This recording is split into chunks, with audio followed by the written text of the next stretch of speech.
Et j'espère que vous serez très participatifs. Une table ronde, conférence dédiée à l'accessibilité du tourisme et de la culture.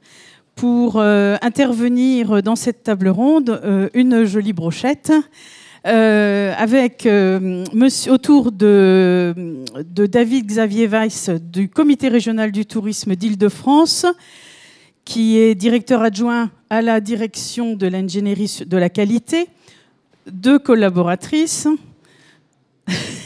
une technique, une collaboratrice aux manettes, en la personne de Tiffaine Jacquet, et puis Caroline Dodane, chargée de mission accessibilité au comité régional du tourisme d'Île-de-France. Pour illustrer le propos du comité régional, l'invitation a été faite à un prestataire culturel qui a mis en accessibilité son musée de venir, et donc nous avons la joie d'accueillir Thierry Renaudin, qui est directeur de la maison Victor Hugo, secrétaire général, voyons, il fallait que je fasse une erreur d'emblée, la voilà, et qui est accompagné de Jean-Marc Forçard, référent langue des signes française, c'est ça, très impliqué dans l'accueil des publics handicapés au musée. Alors on aura l'occasion de les entendre, et puis surtout vous aurez l'occasion de les interroger. J'espère que vous sortirez, vous alimenterez cette table ronde. Alors pour commencer, on vous emmène au cinéma. J'espère que ce n'est pas trop la digestion. On a trouvé intéressant de présenter un film qui a été réalisé par le comité régional du tourisme d'Île-de-France et qui est un film qui nous fait rentrer dans la vie des personnes handicapées, qui nous montre des outils qu'il faut déployer pour qu'elles participent à la vie et à la vie touristique en particulier. Je vous propose de visionner ce film. Simplement, je voudrais savoir dans la salle s'il y a des personnes déficientes visuelles. Je voudrais entendre des oui, s'il y a des personnes déficientes visuelles, en particulier non-voyantes. Oui, voilà. Alors, bon, certaines sont au courant du film, n'est-ce pas, puisqu'elles sont actrices dans ce film en question. Mais s'il y a besoin de faire un petit peu de... peut-être que, je sais pas, Caroline ou peut peut-être aller faire un tout petit peu d'audio-description si nécessaire. Pour les personnes déficientes auditives, le film est sous-titré. Je ne sais pas, il n'y a pas de traduction en langue des signes, mais... Bien, alors, je vous propose ces 10 minutes de petit film pour introduire le débat.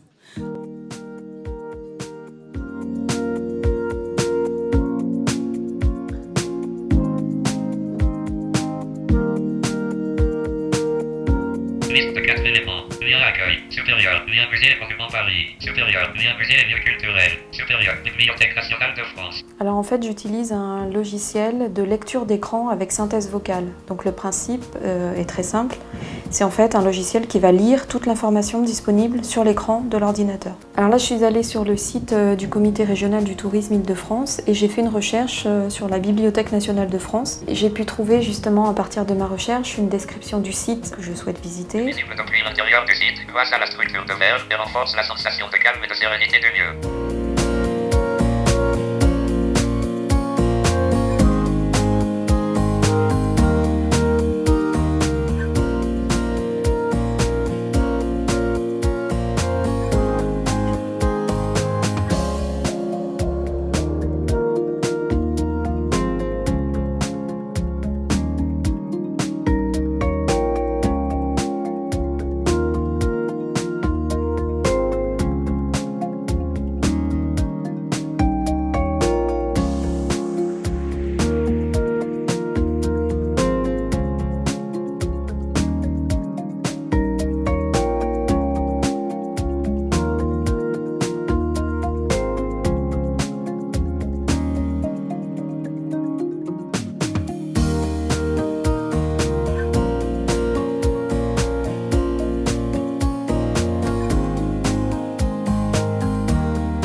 Bienvenue sur l'automate de vente RATP. Vous pouvez l'utiliser en appuyant sur l'un des 4 coins de l'écran.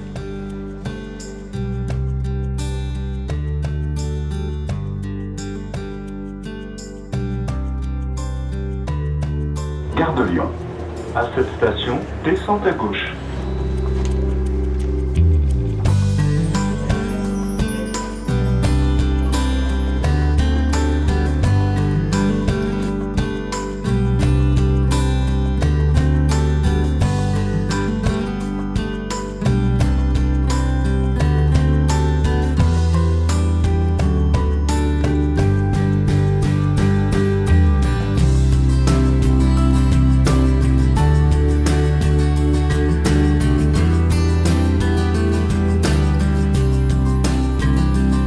Baisser un petit peu le son pour les voisins.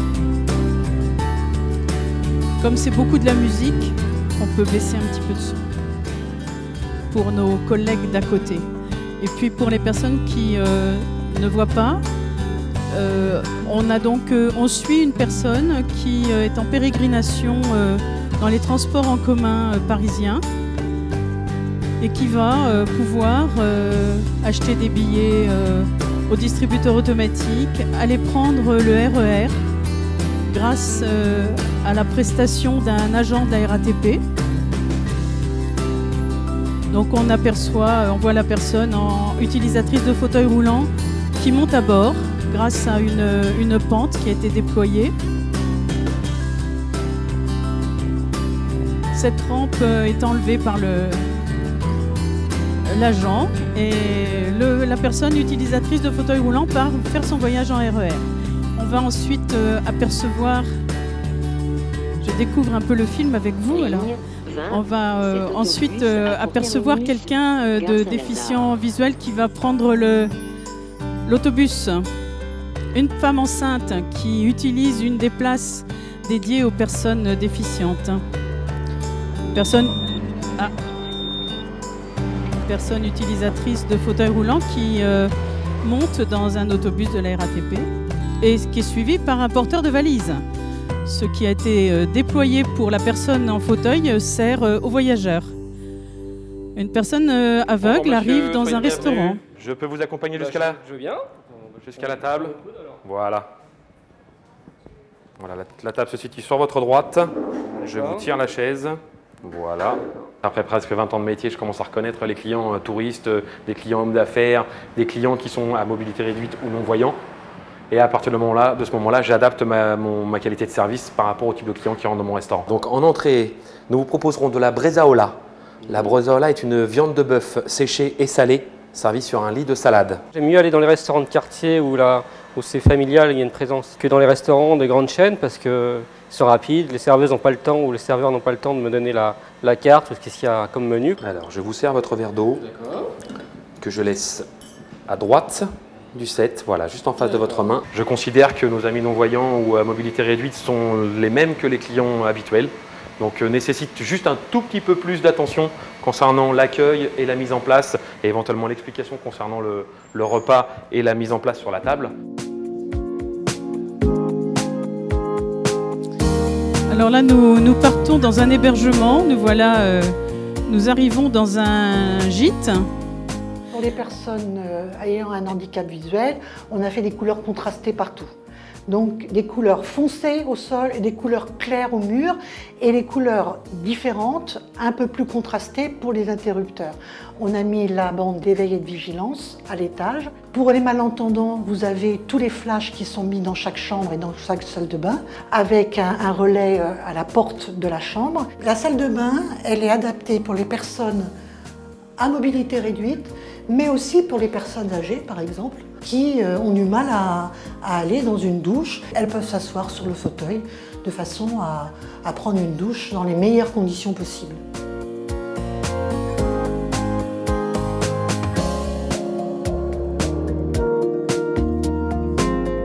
Alors là, le chauffeur s'est rapproché nous partons visiter Paris avec il a déplié la palette un autobus touristique à double étage. Dans une partie qui m'est réservée dans le bus.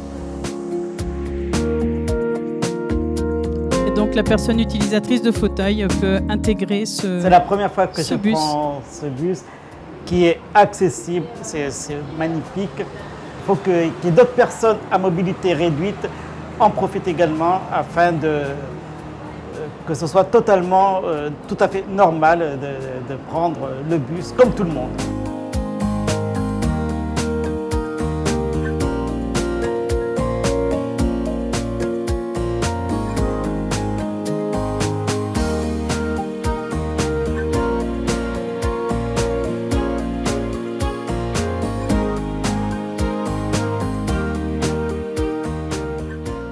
A été mis en place de manière individuelle et collective pour que les personnes sourdes et malentendantes puissent avoir accès aux œuvres. Nous arrivons à la maison Victor Hugo, dont on entendra parler aussi tout à l'heure. À l'accueil pour l'audio guide qui est disponible en 6 langues et le lancement du visio guide qui est une visite en langue des signes sur une plaque numérique qui est mise gracieusement aux visiteurs sourds, accompagné par des agents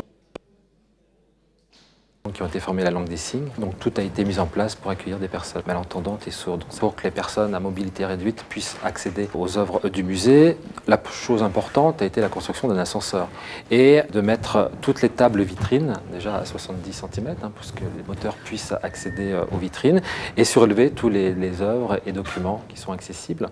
Également, au niveau de l'appartement, mettre des dispositions de sorte à ce que les fauteuils puissent accéder librement, en toute facilité. Pour le handicap visuel, déjà nous mettons des documents d'aide à la visite en braille et en gros caractères, mais c'est vrai pour les personnes malvoyantes, donc il va falloir que nous travaillions au niveau de l'appartement pour qu'ils aient une aide à la visite en toute autonomie. Et nous positionnons actuellement sur le handicap mental en travaillant sur un document d'aide à la visite qui va permettre donc à toute personne de visiter librement en toute autonomie les collections permanentes du musée. Donc cela grâce au CRT et aux représentants d'une association, l'UNAPI, qui nous aide dans cette démarche.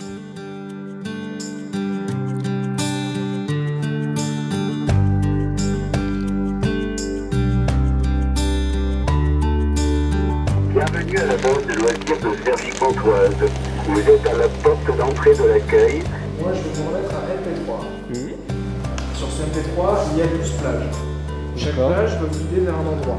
Là, on arrive dans une base de loisirs à Cergy-Pontoise. Je vais vous remettre le MP3 sur la plage qui va vous guider vers le centre balnéaire. Et une personne aveugle va découvrir qu'en toute autonomie, elle peut aller sur cette plage et se balader, découvrir le centre balnéaire. Présenter donc l'audio plage. Donc, vous allez avoir une montre, un bracelet que vous pourrez accrocher à votre poignet. Donc sur la montre, vous avez 3 boutons. Donc je vous laisse un petit peu les découvrir. Donc sur le bouton en haut à gauche, vous avez donc le positionnement des balises sur l'eau. Donc là, c'est quand vous êtes dans l'eau, 4 balises permettant de vous repérer dans l'eau. Sur votre droite, vous avez un bouton vous permettant de vous repérer sur la plage à l'aide de 2 totems. Et en dessous, vous avez un appel d'urgence qui vous permet donc de signaler une détresse quand vous êtes dans la baignade. Donc le maître nageur a expliqué à la personne aveugle comment ça fonctionne. Et la personne aveugle part sur la plage, sur la zone de baignade, avec son outil d'aide. On voit les balises qui ont été disposées dans l'eau et qui vont lui donner la profondeur d'eau et la distance du rivage. Alors là, nous changeons de décor, nous partons prendre l'avion avec les taxis G7 parisiens qui ont travaillé sur l'accueil des publics handicapés.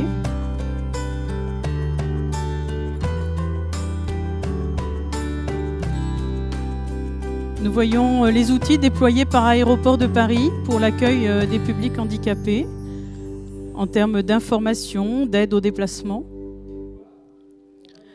Et nous voyons maintenant une diapositive de fin qui donne un certain nombre de remerciements. J'espère que ceux qui sont dans la salle et qui ont participé me pardonneront de ne pas citer tout le monde. Alors, on a une concurrence voisine. Je pense qu'on est aussi leur concurrent. Ça va aller ? Oui, on va enchaîner, si vous voulez bien, Monsieur Weiss. Ceux qui entendent pas très bien et qui veulent, il y a des places devant. Si vous voulez vous recentrer plus près de l'écran, n'hésitez pas à bouger. Non ? C'est bon ? Bon, allons-y, je vous laisse la parole. Écoutez, merci à vous. Merci d'avoir pris le temps de visionner ce film. C'est un film sur les bonnes pratiques qui existent en Île-de-France en matière d'accueil touristique pour les personnes en situation de handicap. Malheureusement, c'est un film et tout ce qui reste à faire, c'est tout ce qui n'est pas montré dans ce film. C'est-à-dire que c'est un ensemble de bonnes pratiques. Malheureusement, il en reste encore beaucoup à faire dans notre région.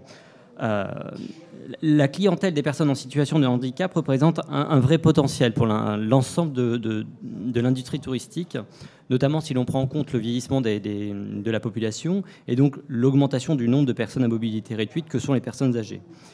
Si on regarde ce qui se passe dans d'autres pays, et notamment aux États-Unis, on est quand même loin du compte. Lorsqu'on va aux États-Unis, dans des parcs d'attractions, vous avez des fauteuils roulants mis à disposition dès l'entrée de ces parcs. En France, on en est encore loin. Aujourd'hui, en France ou en Île-de-France, dans notre région, on est quand même très loin de respecter dans tous les lieux touristiques et dans tous les lieux d'accueil, les exigences de la loi de 2005. Pourquoi ? Tout simplement parce que certains professionnels du tourisme, souvent des petites structures, n'ont pas les moyens de se lancer dans ces travaux de mise en conformité.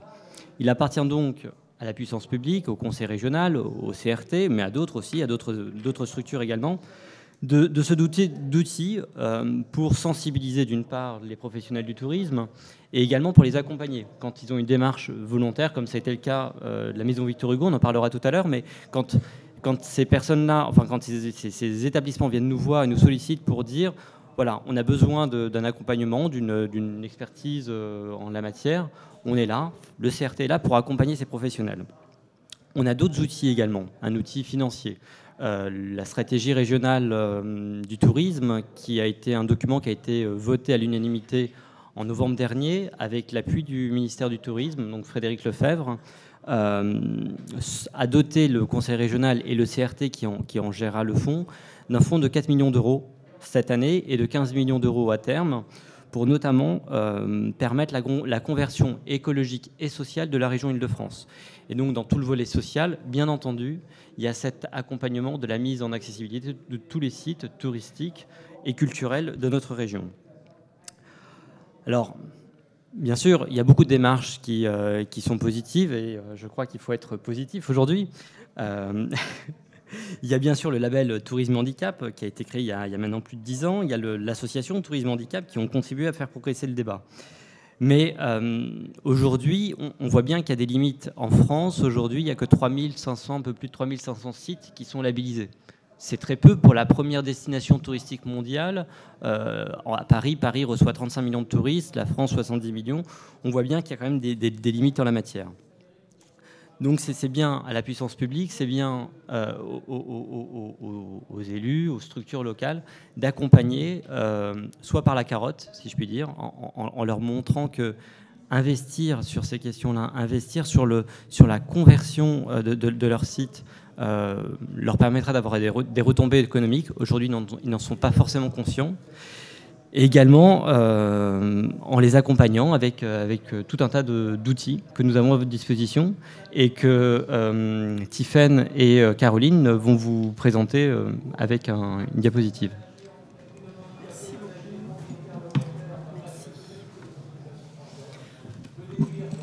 Merci. Bonjour à tous. Alors concrètement... Est-ce qu'il y a de la concurrence ? Concrètement, quelles sont les actions que le comité régional du tourisme met en place pour accompagner les professionnels ? Alors, tout d'abord, nous considérons que, mais ça a été dit la conférence d'avant, alors est-ce que c'est nécessaire de le répéter ? Je crois que oui, on va quand même le répéter. Nous considérons que l'accessibilité, donc, de façon universelle, est comme composante majeure du développement touristique durable.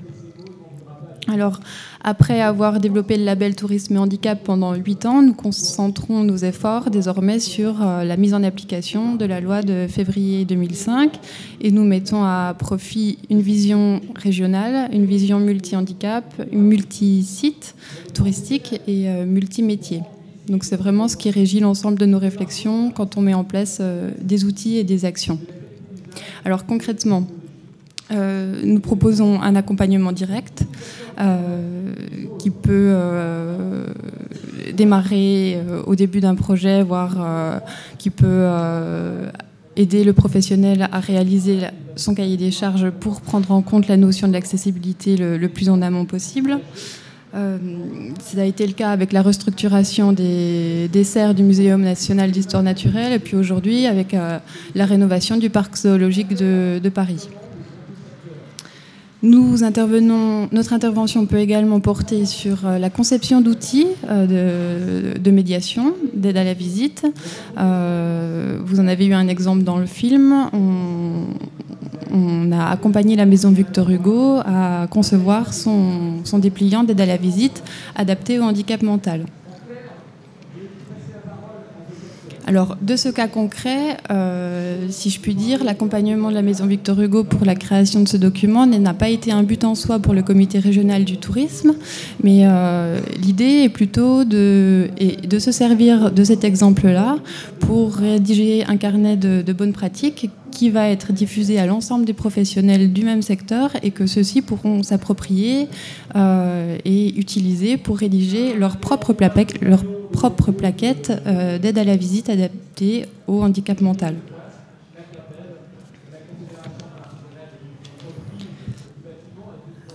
Alors on a aussi le projet de rédiger des fiches techniques par type de handicap, par structure, par service. Et puis l'ensemble de ces outils qu'on conçoit va constituer la plateforme Qualité Globale qui doit prendre forme d'ici la fin de l'année.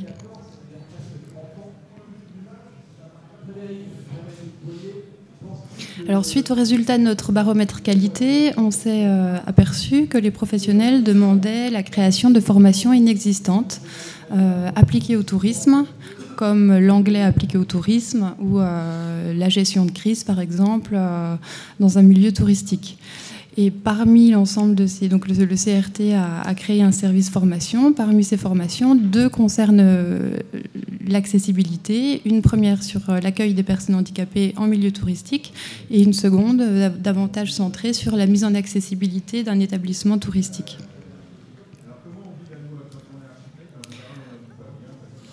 Nous participons également à des travaux nationaux. Nous sommes partenaires de la RECA, Réunion des établissements culturels pour l'accessibilité, avec notamment le copilotage du groupe communication qui a pour plan d'action cette année de refondre son site internet qui recense l'offre culturelle adaptée dans les musées partenaires de ce groupe, musées et monuments.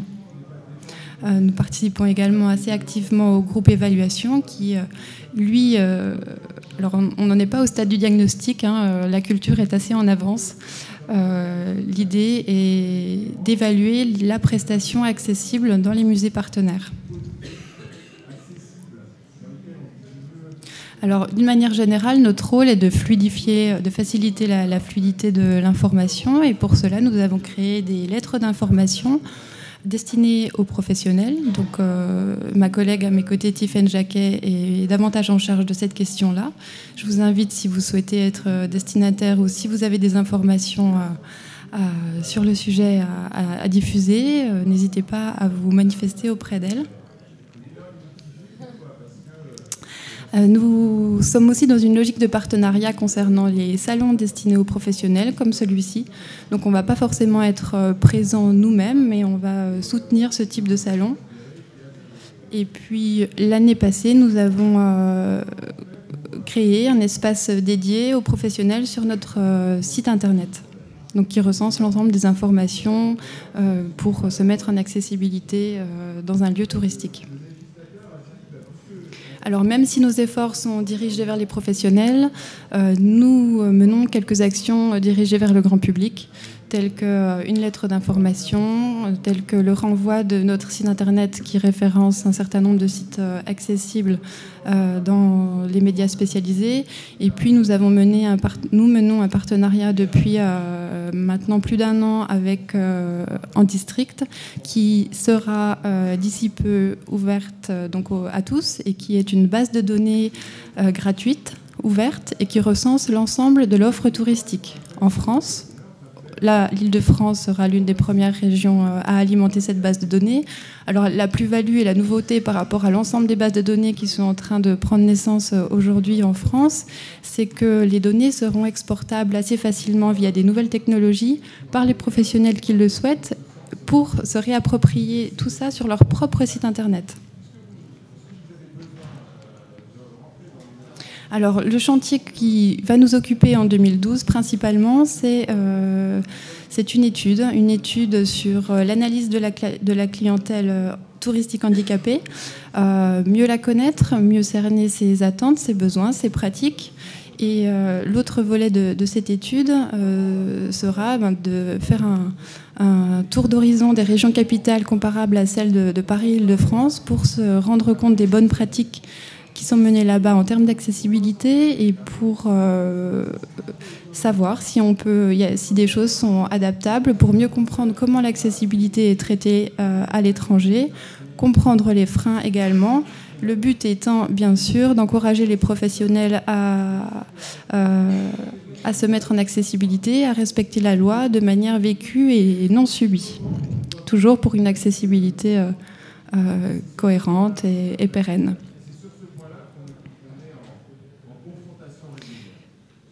Merci de votre attention. Vous vouliez rajouter quelque chose ? Merci beaucoup à cette équipe dynamique du Comité régional du tourisme. Vous allez avoir l'occasion de les interpeller, de les interroger, mais je vous propose, avant de lancer le débat, de donner la parole, de savoir si ce qu'ils viennent de dire, est-ce que c'est concret ou est-ce que c'est c'est des beaux mots et finalement l'accompagnement c'est que dans le vocabulaire, ou est-ce que ça se fait vraiment? Et nous allons donc entendre Thierry Renaudin qui, avec son collaborateur, va nous expliquer ce qui s'est passé pour la maison Victor Hugo à Paris. Je vous laisse la parole. On essaye de rester dans le timing. Voilà. Ça, c'est pour avoir un accès à l'écran. Et puis, il faut parler un petit peu près du micro de façon à ce qu'on n'entende pas plus les voisins que nous. Bon, je vais faire un test déjà pour vous saluer, mesdames et messieurs, bonjour. Effectivement, pour l'introduction, c'est une équipe dynamique. La maison de Victor Hugo a souvent fait appel et fait toujours appel au CRT d'Île-de-France dans sa démarche qui est toujours la sienne. Pour commencer, pardon, je fais les petits réglages. La maison de Victor Hugo, pour ceux qui la connaissent, c'est le premier musée littéraire de France. Paris, elle est située aussi place des Vosges. Victor Hugo y a vécu 1832 à 1848. La maison de Victor Hugo, c'est 2 établissements, place des Vosges, mais aussi à Guernesey, puisque la maison d'exil Hauteville-House est un musée de la ville de Paris, puisque nous sommes un musée municipal. Son directeur, c'est Gérard Audinet, donc, qui est directeur des 2 établissements, et nous accueillons 170 000 visiteurs par an, avec plus de 60% de touristes. Je dirai à la fin quelques mots, puisque nous avons aussi une démarche qualité envers le public de touristes, et nous organisons à peu près 2 expositions par an. Donc la prochaine, Arc-en-Ciel du Noir, et en fin d'année, le spiritisme et Victor Hugo. Un bref rappel historique. Avant la loi 2005, déjà la maison de Victor Hugo était engagée par ses activités pédagogiques et culturelles vis-à-vis de différents publics handicapés, notamment sur des visites tactiles, par exemple.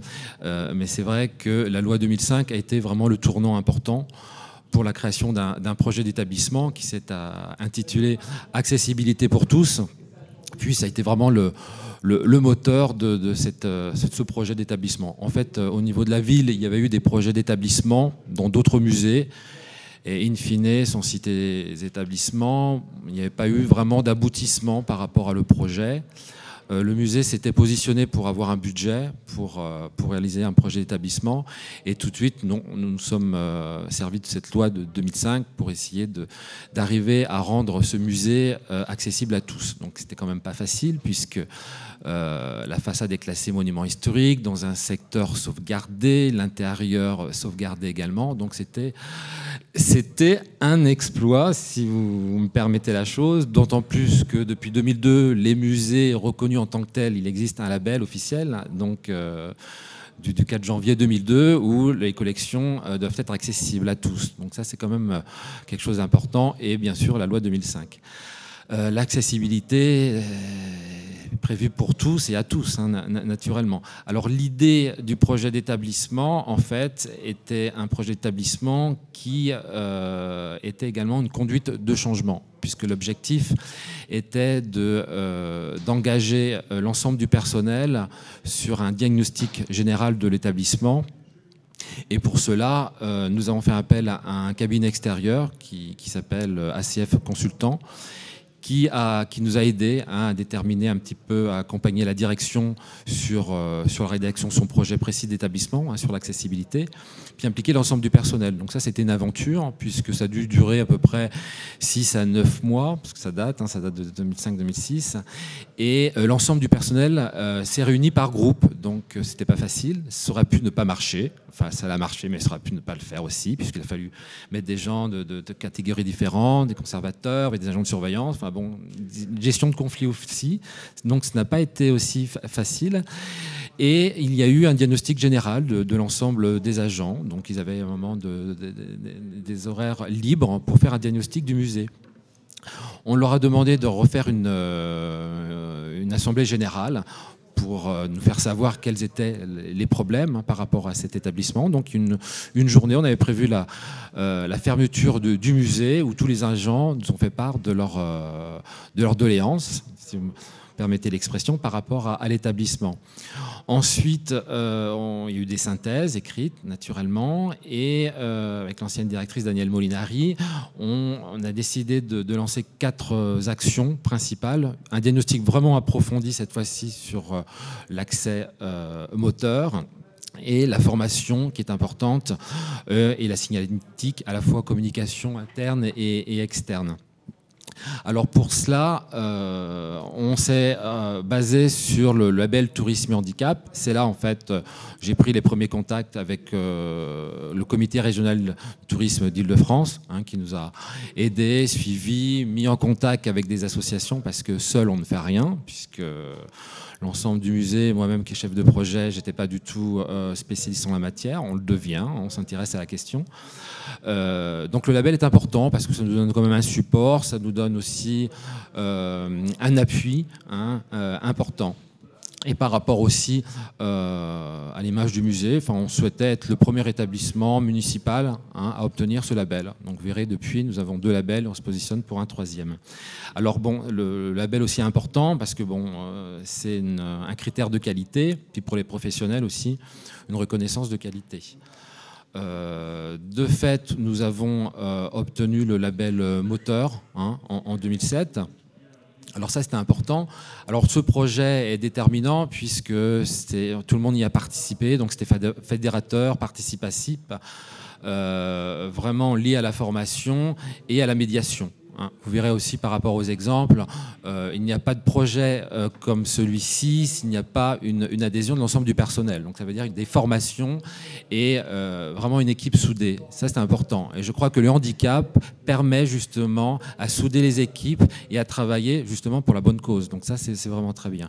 Alors par exemple, un exemple très précis, depuis un siècle, parce que le musée a été créé en 1902, le porche a toujours été fermé. Alors sur la droite, vous verrez, il y a une petite porte. Jusqu'à l'obtention de ce label, cette partie droite était ouverte. Alors on se disait comment rendre accessible l'accès, est-ce qu'il faut couper une partie en bois, c'est classé impossible. En fait, il n'y avait qu'une solution, c'était ouvrir le porche. Enfin bon, l'été c'est agréable, ça apporte fraîcheur, mais l'hiver, je vous laisse imaginer. Par rapport à ce projet, les agents se sont dit, bah, il faut ouvrir toute l'année, on va faire un effort, on va s'arranger pour avoir des vestes réglementaires, des blousons, mais il n'y a qu'une solution, c'est que le porche soit ouvert. Donc vous voyez, ce qui est important, donc si les agents n'avaient pas accepté eux-mêmes, bon, c'est pas la peine de forcer les agents, donner des ordres, etc. Ça ne marche pas, ça ne marche pas. D'eux-mêmes ont accepté d'ouvrir le porche. Donc vous venez maintenant, place des Vosges, vous verrez ce beau porche ouvert, maintenant avec des belles plantes, et des agents qui sont prêts à vous accueillir. Donc la médiation, encore une fois, je le répète souvent, je vais encore répéter d'ici la fin de mon intervention, est très importante. Donc vous avez un accueil Donc vous verrez aussi, nous avons réalisé des travaux puisque nous avons construit un ascenseur qui est partagé avec un lycée de la ville de Paris. Donc, comme le monument est sauvegardé, donc il a fallu avoir toutes les autorisations. Donc là, un exemple, donc à la fois dans l'exposition Gostock en haut à gauche, les vitrines aussi à la hauteur réglementaire, à droite aussi avec les vitrines en plexi, parce qu'initialement elles étaient beaucoup trop hautes, donc il a fallu couper les pieds. Vous voyez par exemple, c'est un exemple précis. Donc ça, on avance. Alors pour les expositions, dorénavant, pour nos scénographes, on leur dit, voilà, tel critère, faire attention à ça, les dégagements. Donc tout est prévu pour les expositions. Le handicap auditif, en fait, il faut toujours anticiper sur le handicap suivant, parce que l'auditif, c'est à la fois les malentendants, mais les personnes sourdes. Et les personnes sourdes, apprendre la langue des signes, c'est 3 ans. Donc voilà, vous voyez Jean-Marc qui est sur ma gauche, voilà, qui est référent à langue des signes. Donc il y a une journée par semaine pendant 3 ans, donc c'est courageux, donc très important. Myriam aussi, qui a appris la langue des signes. Et nous avons obtenu le label auditif. Vous allez voir toutes les choses qui ont été faites. Et nous avons recruté, ce qui était important aussi dans la démarche, de recruter une personne sourde. Alors l'idée un petit peu, toujours dans l'idée de médiation, d'associer l'ensemble des agents, l'idée c'était que en fait, tout le monde puisse accueillir l'agent sourd. Donc on a organisé 3 petits déjeuners avec Jean-Marc et Myriam, et on a demandé aux agents, voilà le signe à faire pour se présenter. Donc en langue des signes, on ne va pas épeler votre nom, vous inventez un signe. Voilà, donc j'ai un agent de surveillance, c'était une femme qui a fait la mèche, c'était ça. Enfin bon, moi je m'appelle, alors moi c'est ça, voilà, ça renvoie à un pays. Donc le jour est arrivé à 9h40, voilà, tout le monde s'est présenté en langue des signes comme un jeu, vous voyez, donc elle était ravie. L'insertion s'est faite professionnellement puisque c'était un contrat aidé, d'autant plus facile, et ça se passe très bien, je crois, en général. Côté timing, je vais être très vite. Alors pour les malentendants, donc c'est des boucles magnétiques. Donc on a une salle vidéo. Donc effectivement, on l'a fait installer une salle vidéo. Donc les films sous-titrés. Là, on a une petite boucle magnétique spéciale guichet s'il y a trop de bruit. Donc personne effectivement qui est appareillé reconnaît qu'il faut appuyer sur le bouton ou prend carrément l'appareil. On avait refait la sécurité, donc on avait pensé aussi à notre agent sourd, mais aussi pour les visiteurs, des flashs lumineux. C'est vrai, en termes de sécurité, parfois c'est oublié. Il y a 2 ans aussi, on avait refait la signalétique. Je suis désolé, c'est moi qui fais les photos, donc je les ai fait un peu vite. Alors, c'est pas très bien fait. Pareil, là, j'avais appelé le CRT pour nous mettre en contact avec des associations pour refaire la signalétique. C'est pour ça que il faut un grand contraste, des interlettres, interlignes. Même les graphistes, je vous dirais, n'avaient pas pensé à ce genre de choses. Donc c'est important d'avoir un contact et en amont de ne pas refaire la signalétique. Nous disposons d'un audio guide en 6 langues, toujours pareil, avec des boucles inductives dont je ne savais pas combien il fallait. Alors c'est il faut un minimum de 10%. C'est parti, 10%. Des audiophones aussi importants, car juste avant, merci. Pour les visites de groupe, c'est important. Si nous avons plusieurs groupes, donc le fait qu'un groupe prenne ses appareils donc permet de visiter, avoir une qualité de visite, mais aussi qui est important pour la non-discrimination, puisqu'une personne malentendante, en visitant le musée avec un groupe et en prenant les audiophones, on ne pourra pas remarquer qu'une personne est malentendante et les autres non. Donc là, c'est un appui pour tout le monde. Quand vous êtes dans les salles, il y a beaucoup de bruit, vous avez un petit appareil, donc malentendant ou pas, donc il y a une égalité pour tous. Donc ça, c'est important. Un beau projet du musée dont nous sommes fiers, qui est le visio-guide. Donc on a mis 3 ans, c'était un peu compliqué parce qu'il fallait quand même des budgets. Puis les marchés publics, tout ça dans l'administration, c'était toujours un peu compliqué. Puis nous avons obtenu un mécénat de la Fondation Dunant. Donc c'est un projet interservice, direction des affaires culturelles, le CRT qui nous avait aidés aussi, d'autres directions de la ville. Donc en fait, le visio-guide, c'est un iPhone, permettez la marque, qui n'ont rien financé, je me souris, ils n'ont rien financé, qui permet donc aux personnes sourdes d'avoir une visite en langue des signes de l'appartement de Victor Hugo. Voilà. Gratuitement. Donc ça, c'est important. donc encore une fois, nous allons là même au-delà du label auditif, puisque vous êtes accueillis par Jean-Marc notamment. L'agent sourd dialogue, si vous me permettez, en des signes avec le sourd, lui donne le visio-guide. Donc la personne sourde est reçue, et en plus dans les collections permanentes de la ville sont gratuites. Donc c'est important. Le troisième handicap sur lequel nous nous positionnons est le handicap mental. Donc là, pareil, toujours encore des formations. Je vois un représentant de l'association Sémaphore. Nous avons fermé carrément le musée une journée en prévoyant une formation pour les malvoyants, donc en se baladant autour de la place des Vosges. Moi, j'ai essayé. Et en appuyant particulièrement sur le handicap mental, pour que chacun voit un petit peu la complexité de la chose. Donc, comme premier support, donc la formation. Et ce beau document, donc, qui est un dépliant d'aide à la visite, donc les personnes ayant un handicap mental. Donc là, encore une fois, c'était important. Donc, appel au CRT, voilà, pratiquement la ligne directe, qui nous ont aidés. Donc, on a eu plusieurs réunions préparatoires, nous ont mis en contact avec les associations, parce que bon, le musée, enfin, on n'a pas forcément de contact direct, donc ça a été important. Comme disait Caroline tout à l'heure, c'est que l'originalité de ce document, déjà qu'il est un petit peu précurseur, parce que je crois qu'il n'y en a presque pas. Je crois quand on s'est lancé dans ce projet, on s'est dit, mais il n'y a pas d'exemple, c'est un peu compliqué. En fait, c'est de travailler de manière à ce qu'il devienne un document de référence, faire une sorte de cahier des charges avec de préconisations, de choses à faire, à ne pas faire. Alors vous verrez que c'est très important parce que, en fait, sur une réunion de départ, on avait dit avec Caroline qu'il fallait à un moment peut-être tester le document. Avec des personnes ayant un handicap mental, c'était important parce que avec nos deux petits jeunes, Virginie et Thomas, il a fallu refaire la moitié des choses parce qu'effectivement, c'était fait par des gens du musée, des gens voilà, qui étaient habitués, mais non, c'était pas fait pour ça. Donc effectivement, donc rentrer dans la salle, il faut voir le tableau, le meuble, il faut appuyer sur les choses, enfin des tests de couleurs qui se suivent, qui est une logique. Alors je ne sais pas si ça a été mis dans le PowerPoint, faire quelque chose de facile, de simple est difficile. En fait, la responsable pédagogique, il a fallu simplifier des choses, donc c'était pas facile. Donc faire in situ une visite avec des gens ayant ce handicap était déterminant, sinon on aurait fait un document qui n'aurait pas été important. Encore une fois, faire pour les personnes handicapées et pour tout le monde. Un handicap physique, il y a un ascenseur, les personnes âgées en profitent. Les personnes qui ont des poussettes, ils les mettent à l'entrée du musée. Les personnes malentendantes, pareil. Et par rapport au handicap, par rapport à notre politique qualité vis-à-vis des touristes, les personnes qui ont une notion de français pourront utiliser ce document. Qui connaissent un petit peu le français, ils pourront utiliser ce document. Pour les enfants également, donc il sera accessible à tous. Le handicap visuel, ça sera le dernier label sur lequel nous nous positionnerons.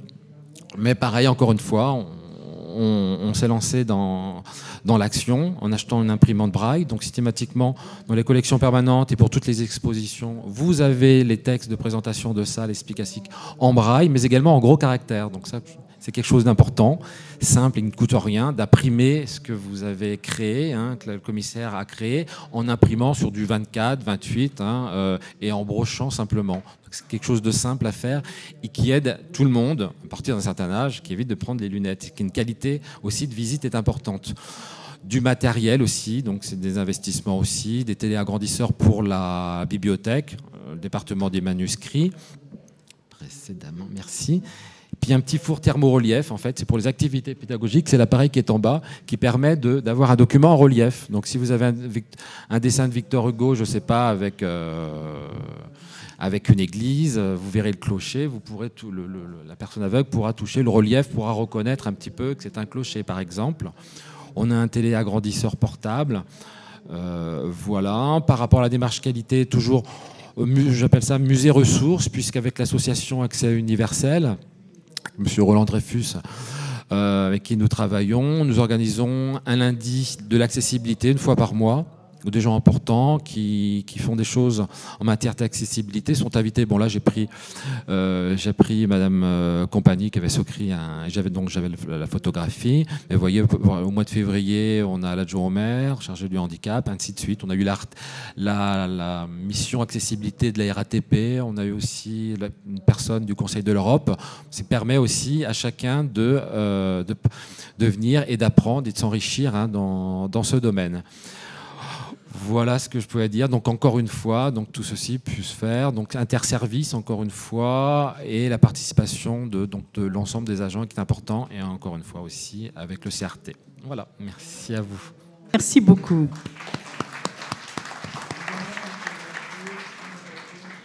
Je les stresse avec le temps parce que je voudrais vous donner la parole. Je pense par contre que c'était important de voir comment nous passons du projet politique et stratégique d'un comité régional à la réalité auprès d'un prestataire musée. Alors je ne sais pas s'il faut lancer le débat, peut-être qu'il y a déjà des questions comme ça. Moi j'ai entendu des choses, vous allez peut-être réagir, hein, mais j'ai entendu que finalement l'accessibilité touristique et culturelle, elle nécessite de la volonté, de la passion, on vient de l'entendre, des outils, qu'il n'y a pas forcément vraiment de recettes, mais il peut y avoir des bonnes pratiques et qu'on va s'adapter, on va s'appuyer sur ces bonnes pratiques, que l'accessibilité, elle intègre complètement une démarche qualité. Et une démarche qualité, ça commence par écouter le client. Donc on remet le client au cœur du process. Que ça ne s'invente pas, même si on innove, on est obligé de se former. Que ça nécessite des partenariats, on ne peut pas faire tout seul. Et puis on ne peut pas se préoccuper d'écrire un guide pour des personnes déficientes mentales sans faire un test pour voir si des personnes déficientes mentales le comprennent. Ça implique tout le monde. J'ai entendu ça chez les 3 intervenants. Ça nécessitera un peu d'information, de communication. On ne peut pas non plus ne pas dire ce que l'on vient d'inventer. Il faut en faire profiter tout le monde. J'ai aussi entendu que l'accessibilité, c'est sympathique dans une entreprise, quelle qu'elle soit, parce que c'est l'occasion de revoir son projet, son management d'équipe, de souder les équipes. C'est sympa quand ce thème-là permet de revoir autrement notre façon d'appréhender l'entreprise. J'ai quand même entendu qu'il fallait du temps.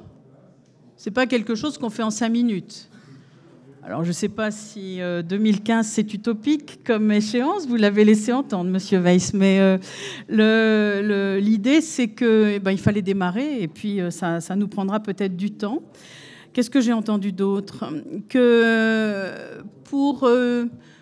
Qu'il fallait simplifier les choses, mais que la simplification ne correspondait pas, ne voulait pas dire qu'on allait sacrifier le contenu culturel. Je viens d'entendre ça, je ne me suis pas trompée.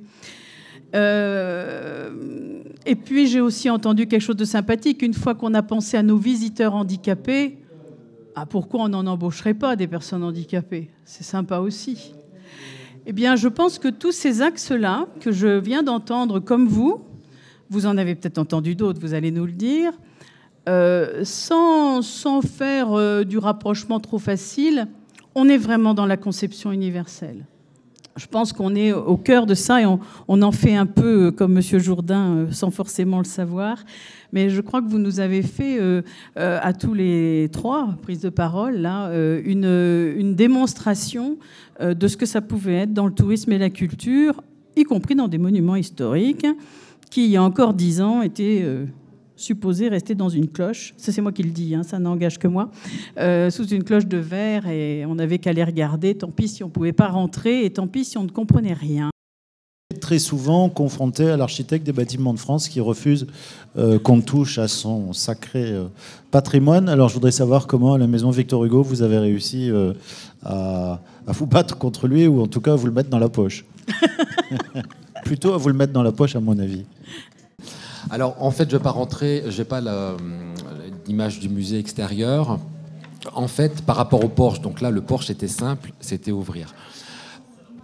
l'ascenseur, en fait, l'intérieur n'est pas classé monument historique, il est sauvegardé.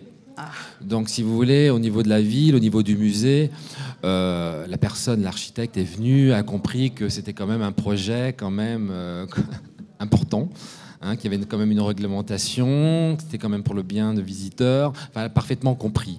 Donc, en fait, par rapport à la construction de l'ascenseur, ça allait plus côté lycée, en fait, ça n'a pas pris sur le musée en tant que tel. C'était simplement une première volée d'escalier. Vous avez vu la photo qu'il a fallu, casser, voilà, j'utilise le mot, pour remettre à plat pour l'ascenseur. C'est simplement donc, parce qu'elle était sauvegardée. Par rapport à l'extérieur, parce que ce qui est compliqué un petit peu à la maison de Victor Hugo, c'est vous rentrez, vous allez chercher un billet à droite, vous revenez, et vous allez à gauche pour rentrer par le musée. Les personnes, les agents qui... Comme je remarque, bien sûr, les personnes en fauteuil qui arrivent, on ne va pas leur demander d'aller chercher un ticket gratuit pour la comptabilité. Hein, donc, ils rentrent directement. Mais initialement, on devait ouvrir un petit peu plus loin, sous une arche, qui permettait de prendre un billet et d'aller directement dans le musée. Ça, on n'a pas eu l'autorisation, parce qu'on avait appris, d'ailleurs, à ce moment-là, c'était la partie la plus protégée, parce qu'il y a eu des boutiques, il y a eu des restaurants, etc. Il y a eu une époque lointaine, et que maintenant, c'était terminé. Donc, si vous voulez, on n'a pas eu l'autorisation pour autre chose. Mais là, bon, ça a été sans difficulté. Alors, je ne sais pas, est-ce que dans la salle, il y a un architecte des bâtiments de France? Non? Dommage. Alors, ce qu'on peut dire quand même, c'est qu'il y a peut-être quelqu'un de MCC, ministère de la Culture, de la Communication? Non, je vais dire du bien, ils peuvent rester. Pour suivre quelques travaux au sein du ministère de la Culture et de la Communication, je pense que on peut dire que la mentalité change, est en train de changer. Alors, je suis pas... je suis d'accord avec vous sur certaines choses, mais c'est vrai que quand je vois un ascenseur dans la crypte des Rois à Saint-Denis, à la basilique Saint-Denis, quand je vois 3 ascenseurs au château des Ducs à Nantes, quand je me dis, ça bouge. Mais c'est encore aussi parfois des questions de personnes, et puis des questions d'appréhension du patrimoine. Alors en France, on a cette notion, d'ailleurs vous le voyez bien dans la loi, dès qu'on fait une loi sur le cadre bâti, qu'est-ce qu'on commence par faire? À dire, il y aura des dérogations si on est en périmètre ou en classement. Et donc là-dessus, ça ne fait plus avancer les choses. La loi de 2005, elle est intéressante parce que sur l'existant, elle nous dit qu'on peut être en dérogation sur le cadre bâti classé ou le périmètre. Mais elle nous dit à côté, dans un autre article, que tout doit être accessible à tous. Donc, il faut se dire, si mon œuvre doit être accessible à tous, parfois, il faudra toucher au cadre bâti. Je pense que c'est en cours. C'est vrai qu'on cite des exemples, des gros exemples. On peut citer aussi le Petit Palais, on peut citer des exemples parisiens souvent, qui, j'espère, viendront jusque sur la Côte d'Azur. Mais c'est vrai qu'il y a encore des architectes des bâtiments de France qui sont un peu... comment on va dire ça gentiment, non, mais qui sont stricts sur un cadre bâti qui ne bougerait plus. C'est dommage parce qu'au cours des siècles, il a bougé. Autre question. Alors, c'était dans le même coin, la main qui se levait. C'était pas une question en fait, c'était plutôt des remerciements pour illustrer un petit peu ce que vous avez montré avec la maison Victor Hugo, puisque je travaille pour Taxi G7 et nous disposons donc d'un service depuis 2004 à destination des personnes à mobilité réduite, et nous avons largement augmenté la taille de la flotte équipée de rampes d'accès l'année dernière. On a investi 500 000 € et donc on a voulu le faire connaître un peu partout.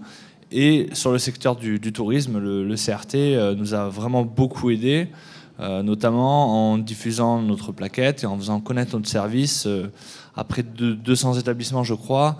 Il s'agissait des musées, des restaurants, des hôtels. Voilà, là, c'est vraiment été une démarche de partenariat et je tiens à remercier le CRT et Tiffen en particulier pour ça. Est-ce que ça veut dire, je pose des questions bêtes, naïves, sous contrôle évidemment, mais ça veut dire que ces 500 000 € d'investissement, vous ne les regrettez pas là tout de suite dans ce que j'entends? Il y a des clients? Ah non, bien sûr. On ne les regarde pas une Non, c'est seule important seconde. de le dire parce que Taxi G7 a une volonté aujourd'hui d'offrir de la mobilité à tout le monde.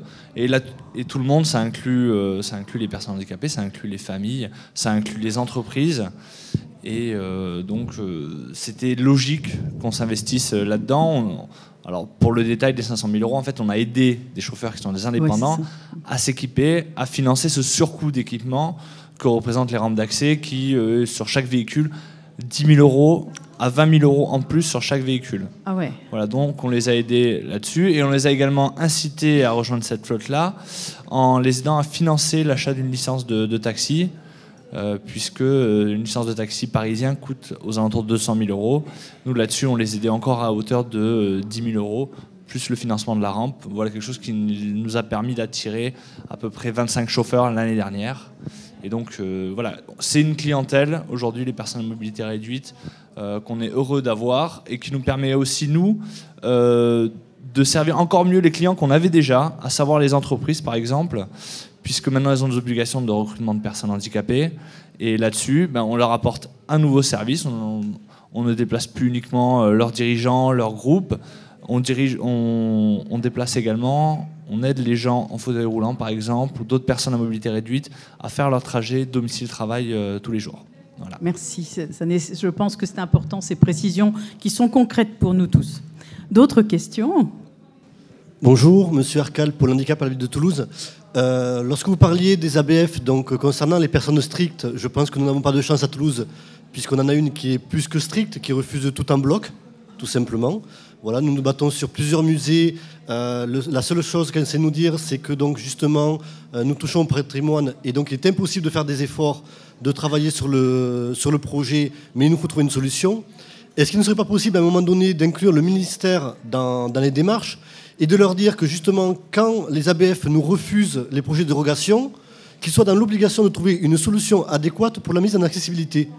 Puisque apparemment ils sont les seuls à pouvoir être habilités à dire si oui ou non nous pouvons toucher au bâtiment.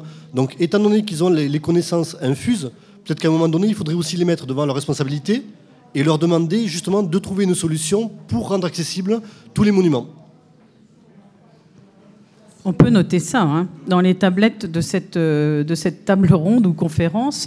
Effectivement, un pouvoir de dire bon, très bien, vous voulez pas changer le bâti, mais par contre, nous, on doit rendre accessible le contenu. On fait comment ? Trouver la solution ? Pardon ? On va l'inscrire. Et Dominique, si tu permets. Oui, bien sûr. Je crois que ce qui marche bien, c'est la mise en relation et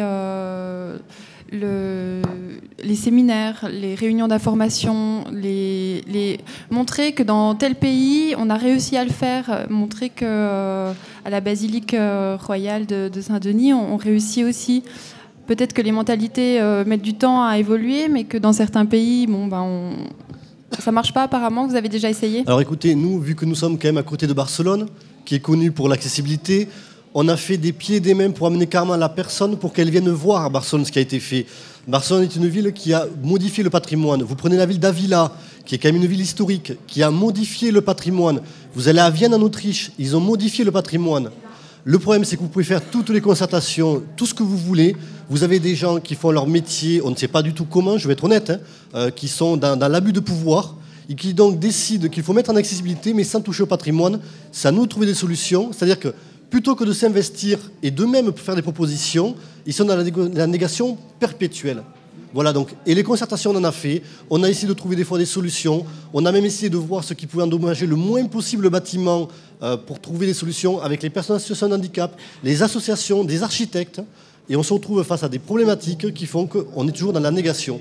Donc la concertation, à un moment donné, on est d'accord.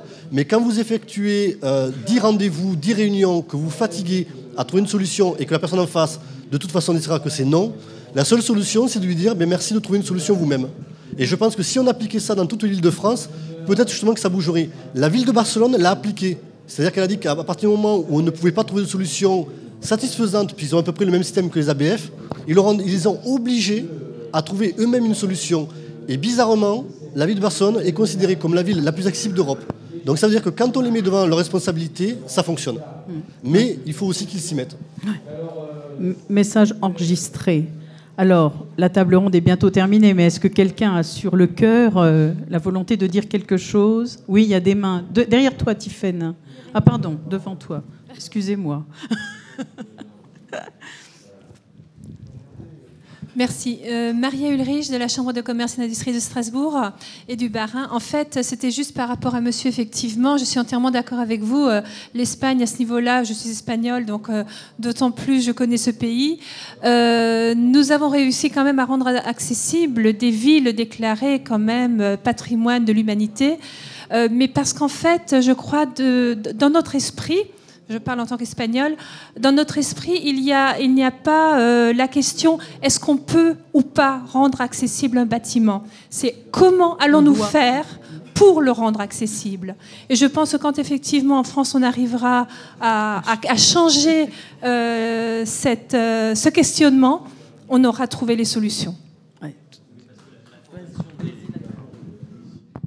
Non, mais parce que la formation des architectes des bâtiments de France ne prend pas en compte le problème du handicap. Donc le problème vient à la base, vient des formations de ces architectes comme de façon générale des promoteurs. On a d'autres exemples en la matière qui montrent qu'on a une vraie lacune là-dessus. Une question d'esprit, de mentalité, c'est très vrai. Alors, Skoula. Donc, bonjour Mademoiselle Tammy Marine, je travaille en tant qu'interprète au centre relais téléphonique pour les personnes sourdes et malentendantes. Alors, 3 petites questions techniques. J'étais curieuse de savoir dans quelle association vous aviez fait votre formation. J'aurais aussi voulu savoir qui avait réalisé le visio-guide.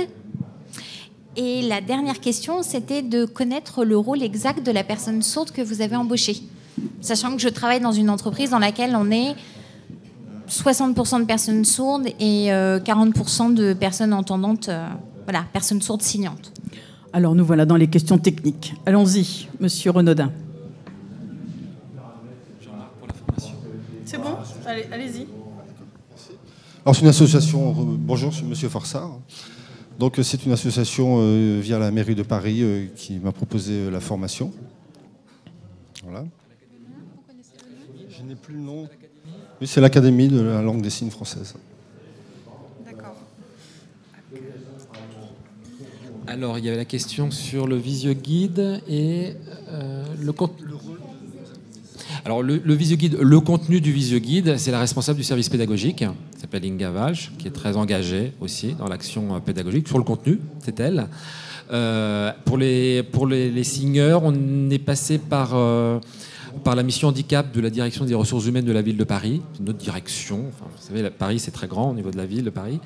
Il y a un service spécialisé, donc on est passé par leur traducteur. Je sais que ça a été une aventure, puisque traduire des textes de Victor Hugo, ça n'a pas été facile. Vous voyez ce que je veux dire? Donc ça a été pour eux une belle aventure. Moi, j'ai pas suivi le fond, vous comprenez, mais ça a été une aventure, une belle aventure. Ah, on a eu des interprètes, pas de la ville, mais qui sont financés par la ville, via la mission handicap, mais on est passé aussi par un qui est acteur, je crois, en langue des signes, j'oublie le nom, mais effectivement, on a eu tellement d'interlocuteurs, parce qu'il a passé par une société de production, il y a eu des marchés qui sont revenus infructueux, donc il a fallu d'autres marchés, et on est passé par la société Chronos, qui a fait les films in situ, puisque c'est important que le tournage ait lieu dans l'appartement lui-même. Mais effectivement, pour les signeurs, oui, c'est important. C'était la dernière question. Excusez-moi. En fait, elle est là aussi pour accueillir à l'entrée les visiteurs. Alors, ce qui permettait drôle aussi, c'est qu'elle ne s'exprime pas, mais elle se fait comprendre. Alors si vous venez, elle vous parlera avec des signes. Les gens ne savent pas qu'elle est... Bon, il y a un petit badge avec les signes, les gens ne comprennent pas.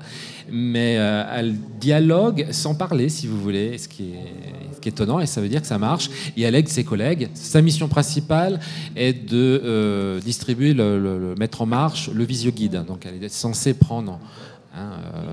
expliquer comment on fonctionne, prendre la carte d'identité parce que c'est un appareil qui est gratuit, voilà, puis aussi d'aider ses collègues au vestiaire. Donc encore une fois, elle ne parle pas, mais elle dialogue avec les mains et les gens ne se rendent pas compte finalement.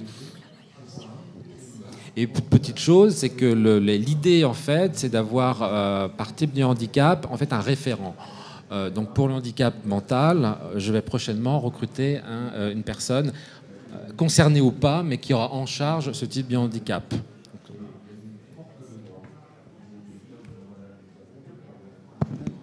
Ça permet de rappeler que l'UNAPI a sorti un guide sur l'accessibilité dans lequel il y a une grande partie dédiée à la culture et au tourisme, auquel le CRT travaux desquels le CRT a participé, et qui donne un référentiel d'usage du pictogramme, le fameux pictogramme S3A. Donc, bonne chance dans ça. Alors, une autre question, peut-être la dernière. Alors, pas une question, mais une observation. Je m'appelle Marcus Weisen, je suis consultant en accessibilité du patrimoine, mais surtout des contenus culturels. Alors, c'était très bien d'entendre parler de beaucoup d'exemples de bonnes pratiques, mais je pense que comme nous nous engageons à moyen et à long terme vers l'accessibilité et la conception universelle, je pense que nous en sommes au fait qu'à l'ouverture des chantiers, il y a un nombre incroyable de questions à se poser. Comment fonctionne par exemple un support tactile dans un musée? Tous les supports que nous créons en multimédia mobile pour les personnes sourdes, est-ce que nous les mettons en réseau sur l'Internet pour qu'il y ait une véritable offre culturelle qui dépasse les frontières régionales et locales? Est-ce que nous évaluons nos produits? Est-ce que nous mettons l'évaluation en réseau pour apprendre en commun? Aujourd'hui, une question très importante dont nous n'avons pas parlé, c'est ce qu'on appelle la promotion, le marketing. Donc juste pour dire que nous avons fait quelques pas en avant, mais je pense que nous allons pour très très longtemps encore. Voilà. Je pense que vous êtes d'accord avec ça. Je pense qu'on ne peut qu'être d'accord, n'est-ce pas, Monsieur Weiss, peut-être? De toute façon, oui. Et en termes ça rentre aussi dans la logique que tout à l'heure Tiffaine a développée, c'est on va mettre en place, nous, à simple échelon régional, une plateforme qualité globale qui permettra de recueillir toutes les bonnes pratiques qu'on n'a pas peut-être nous-mêmes identifiées en tant que CRT. On n'a pas du tout la science infuse, c'est ce que vous disiez tout à l'heure. On n'est pas là pour donner... Nous, on est juste une interface entre ceux qui veulent s'engager dans une démarche et ceux qui, et nous qui pouvons les accompagner, soit par des moyens financiers si ça le nécessite, ou des moyens de communication et de promotion et de marketing qui effectivement sont indispensables aujourd'hui. À la méthodologie. Monsieur Renaudin. J'avais deux points. Le premier, effectivement, sur la communication, c'est quand même hyper important. Parce que justement, Tiffaine, le site internet du CRT, elle envoie, si vous êtes inscrit, vous recevez régulièrement, il y a telle chose, tel événement. Moi, je sais que j'étais allé, il y avait un séminaire sur handicap visuel à la Cité de la Villette, Cité de la musique, qui était très bien. Je n'étais pas au courant. Enfin bon, j'ai reçu le mail, tout de suite, je suis allé, j'ai appris, mais pour le handicap visuel, mais plein de choses, pratiquement tout. Donc c'est important, donc ça c'est quelque chose de simple, et son internet effectivement. Et la deuxième chose, je me demande, monsieur, si vous n'étiez pas au séminaire c'est pour ça que je vais peut-être répondre, donner un conseil à monsieur à Toulouse, vous n'étiez pas au séminaire à Versailles? Ah, effectivement, je vous reconnais. Moi, je n'ai pas participé, mais on a été cité comme maison de Victor Hugo. Quand même, ça a été organisé par le ministère de la Culture. Et au sein de la ministère de la Culture, il y a quand même une direction de l'architecture. Donc, je dirais à un moment donné, s'il y a des blocages, vous savez, il faut forcer les portes. Hein. Donc, à un moment donné... Non, peut-être, mais c'est utiliser... Il ne faut pas perdre espoir. Il ne faut pas perdre espoir. Utiliser ce qui a été dit quand même un séminaire au château de Versailles, qui était quand même un symbole, en fait, pour ceux qui ont organisé les ministères. Repartir sur les informations qu'ils ont données, puis à un moment, peut-être utiliser le politique. Peut-être votre tutelle, à un moment donné, il faut pousser les portes. Moi, je vous dirais ça. C'est un domaine aussi, il faut pousser les portes, sinon rien ne se fait. Alors, bon courage. Merci beaucoup. En tout cas, il reste du pain sur la planche. Je pense que c'est vulgairement ce que vous avez voulu dire. Mais il faut démarrer, il faut y croire, je crois. Et là, on a eu des exemples de choses qui se passent bien. Espérons que ça progresse. Nous espérons aussi que cette conférence vous a intéressé. Merci d'y avoir participé et bonne continuation.